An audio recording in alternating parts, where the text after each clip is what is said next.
Habang papalapit na ang opening tip ng bagong NBA season, marahil ang pinakamalaking tanong sa Lakers ay kung ano ang magiging itsura ng starting lineup nito kapag hinarap nila ang defending champion Denver Nuggets.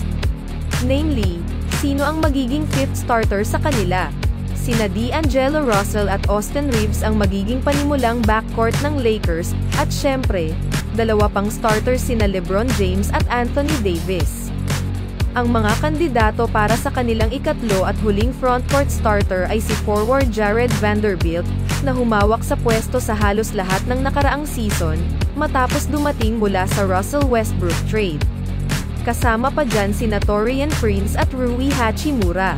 Sinimulan ni Prince ang huling 5 laro ng free season ng Lakers, dahil injured sa mga larong iyon si Jared Vanderbilt. Kinumpirma ni head coach Darvin Ham na si Prince ang magiging ikalimang starter ng team, kahit man lang para sa opening night.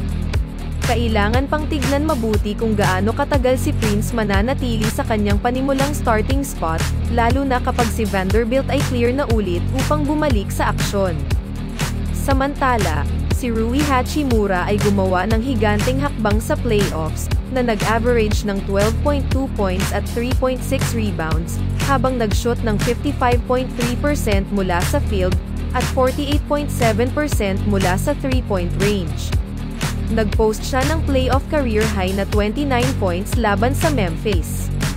Si Gabe Vincent naman ay naglaro sa Miami Heat noong nakaraang season at naging malaking contributor sa playoffs, nag-average ng 12.7 points, habang nag-shoot ng 37.8% mula sa 3-point range sa kanilang NBA Finals run. Kung sakali, ang mga iba pang pwedeng isama sa starting lineup ay sina Christian Wood, Cam Reddish, Jackson Hayes at second-year guard Max Christie. Pero mukhang maayos naman na choice si Taurean Prince dahil sa kanyang talento sa depensa at pag-shoot ng tres.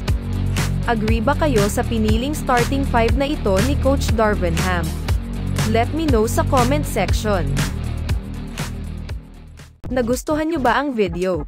Please like and subscribe naman dyan.